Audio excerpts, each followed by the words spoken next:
Hello അസ്സാം വലൈക്കും welcome സൗത്തൂസ് kitchen. അപ്പോൾ ഞാൻ ഇന്നിവിടെ വന്നിരിക്കുന്നത് നമ്മുടെ കുട്ടിപ്പട്ടാളത്തിന് തിന്നാൻ പറ്റിയ സൂപ്പർ സ്നാക്കിൻ്റെ റെസിപ്പിയുമായിട്ടാണ്. അപ്പോൾ കാരക്കപ്പം റെസിപ്പിയാണ് ഞാനിവിടെ തയ്യാറാക്കാൻ പോകുന്നത്. അപ്പോൾ വളരെ ഈസിയാണ് ഇത് ഉണ്ടാക്കാൻ വേണ്ടിയിട്ട്. കുറച്ച് സമയം മെനക്കെട്ട് കഴിഞ്ഞാൽ നമുക്ക് ഒരു മാസത്തോളം കേടുകൂടാതെ ഇരിക്കും ഈ സ്നാക്ക്. അതുമാത്രമല്ല ദിവസം കഴിയുന്ന തന്നെ തിന്നാൻ വേണ്ടിയിട്ട് നല്ലൊരു ടേസ്റ്റും കൂടിയാണ്. അപ്പോൾ കാരക്കപ്പം എല്ലാവർക്കും അറിയുണ്ടാവും, വീട്ടിലെ ഉമ്മമാർക്കൊക്കെ അറിയുണ്ടാവും. അപ്പോൾ ഇതെങ്ങനെ തയ്യാറാക്കുക നമുക്കൊന്ന് കണ്ടാലോ. അപ്പോൾ ആദ്യം തന്നെ ഞാനിവിടെ 4 മുട്ടക്കാണ് ഉണ്ടാക്കാൻ പോകുന്നത്. അപ്പോൾ 1 കിലോ മൈദക്കാണെങ്കിൽ 8 മുട്ട വേണം. ഞാനിവിടെ 1/2 കിലോ മൈദക്കാണ് 4 മുട്ട യൂസ് ചെയ്യുന്നത്.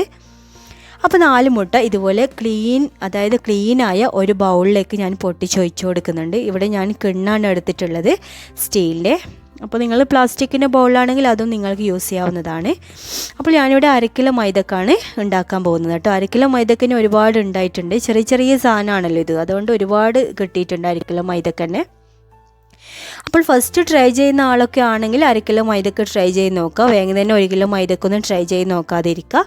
എന്നിട്ട് 4 മുട്ട നല്ലതുപോലെ ബീറ്റ് ചെയ്ത് കൊടുക്കുക. വിസ്ക് ഉപയോഗിച്ച് നല്ലതുപോലെ ബീറ്റ് ചെയ്ത് കൊടുക്കണം. നല്ല പത വരുന്നവരെ ബീറ്റ് ചെയ്യണം. പിന്നെ മുട്ട ഇതുപോലെ ഒന്ന് പതച്ച് കഴിഞ്ഞാൽ നമുക്കിതിലേക്ക് 1.5 കപ്പ് പഞ്ചസാര ചേർത്ത് കൊടുക്കാം. അപ്പോൾ ഞാനിവിടെ 1 കപ്പും 1/4 കപ്പ് പഞ്ചസാരയാണ് എടുത്തിട്ടുള്ളത്. അത് കറക്റ്റ് മധുരമാണ്. വേണമെങ്കിൽ നിങ്ങൾക്ക് 1/4 കപ്പ് പഞ്ചസാരയും കൂടി ചേർത്ത് കൊടുക്കാവുന്നതാണ്. അപ്പോൾ ഞാനിവിടെ 1 കപ്പും 1/4 കപ്പ് പഞ്ചസാരയാണ് ചേർത്ത് കൊടുത്തിട്ടുള്ളത്. വേണമെങ്കിൽ പൊടിച്ചിട്ടും ചേർത്ത് കൊടുക്കാം കേട്ടോ.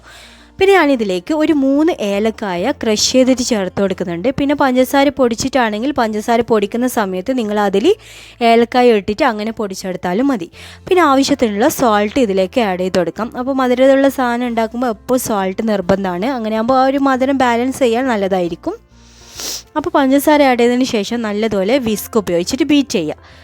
പിന്നെ ഞാനിവിടെ ചേർത്ത് കൊടുത്തിട്ടുള്ളത് 1/2 ടീസ്പൂൺ ബേക്കിംഗ് പൗഡറാണ്. അപ്പോൾ ബേക്കിംഗ് സോഡയാണ് നിങ്ങളുടെ കയ്യിലുള്ളതെങ്കിൽ 1/2 ടീസ്പൂൺ വേണ്ട, 1/4 ടീസ്പൂൺ ബേക്കിംഗ് സോഡ ആഡ് ചെയ്ത് കൊടുത്താൽ മതി.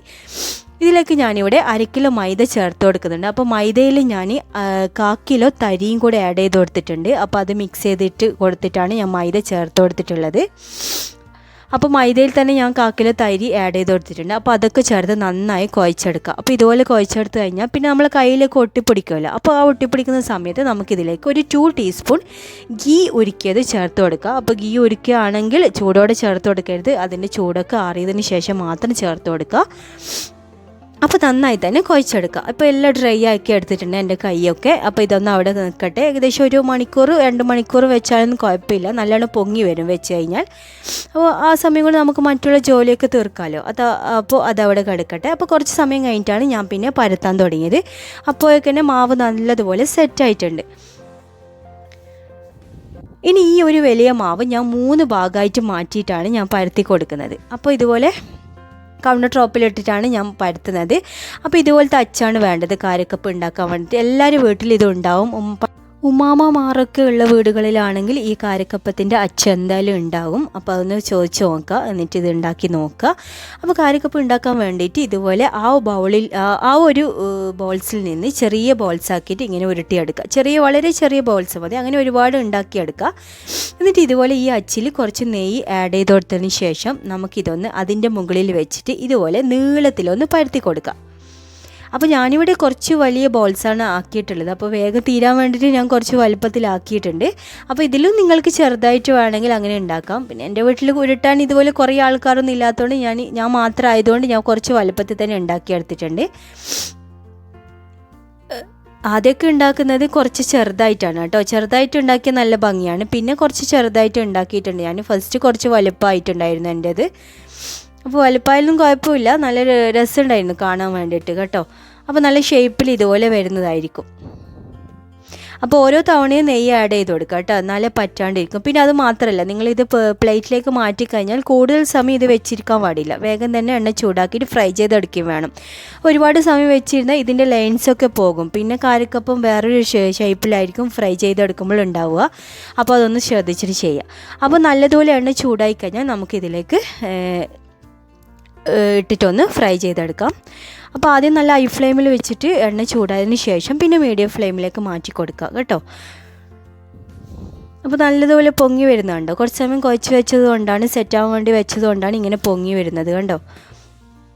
നല്ല സോഫ്റ്റും ഉണ്ടാവും കഴിക്കാൻ വേണ്ടിയിട്ട്. അപ്പോൾ കാരക്കപ്പം നമ്മൾ കേക്കപ്പത്തിന് അത്ര സോഫ്റ്റ് കാണില്ല, നമ്മൾ കുറച്ച് തരി കൂടുതലായിട്ട് കാരക്കപ്പത്തിന് കൂട്ടും. അപ്പോൾ കേക്കപ്പത്തിൻ്റെ റെസിപ്പി ഞാൻ യൂട്യൂബിൽ അപ്ലോഡ് ചെയ്തിട്ടുണ്ട്, അതിൻ്റെ ലിങ്ക് വേണമെങ്കിൽ ഞാൻ ഡിസ്ക്രിപ്ഷനിൽ കൊടുക്കുന്നുണ്ട്. അപ്പോൾ എന്തായാലും ട്രൈ ചെയ്ത് നോക്കാം കേട്ടോ. പിന്നെ എൻ്റെ വീഡിയോ നിങ്ങൾക്ക് എല്ലാവർക്കും ഇഷ്ടപ്പെടുകയാണെങ്കിൽ നിങ്ങളുടെ ഫ്രണ്ട്സിനും ഫാമിലിക്കൊക്കെ ഒന്ന് ഷെയർ ചെയ്ത് കൊടുക്കണം. അപ്പോൾ കൂടുതൽ തീ വെച്ചിട്ട് ഫ്രൈ ചെയ്തെടുക്കാൻ പറ്റില്ല, അപ്പോൾ ഉൾഭാഗമൊക്കെ ആയി കിട്ടില്ല, പച്ചയായിരിക്കും ഉൾഭാഗം. അപ്പോൾ അതൊന്ന് ശ്രദ്ധിച്ച് ചെയ്യാം കേട്ടോ. അപ്പോൾ രണ്ടാളുണ്ടെങ്കിൽ വേഗം തന്നെ ഇത് കഴിയുന്നതായിരിക്കും. ഒരാൾ പരത്താനും ഒരാൾ ഫ്രൈ ചെയ്യാനിരിക്കുകയാണെങ്കിൽ വേഗം തന്നെ കഴിയും. അപ്പോൾ ഈ സ്നാക്സ് എല്ലാവരും ട്രൈ ചെയ്ത് നോക്കുക. കുട്ടികൾക്കും വലിയ ആൾക്കും ഒരുപോലെ ഇഷ്ടപ്പെടുന്ന ഒരു കിടിലൻ സ്നാക്ക് റെസിപ്പിയാണിത്. അപ്പോൾ എല്ലാവർക്കും എൻ്റെ വീഡിയോ ഇഷ്ടപ്പെട്ടെങ്കിൽ നിങ്ങൾ ലൈക്ക് ചെയ്യുക, ഷെയർ ചെയ്യുക, സബ്സ്ക്രൈബും കൂടി ചെയ്യുക. നിങ്ങൾ ഫ്രണ്ട്സിനും ഫാമിലിക്കൊക്കെ ഒന്ന് ഷെയർ ചെയ്ത് കൊടുക്കുക. ഇൻഷാല്ലാ നെക്സ്റ്റ് റെസിപ്പി വീഡിയോയുമായി ഞാൻ വീണ്ടും വരുന്നതായിരിക്കും. Good bye.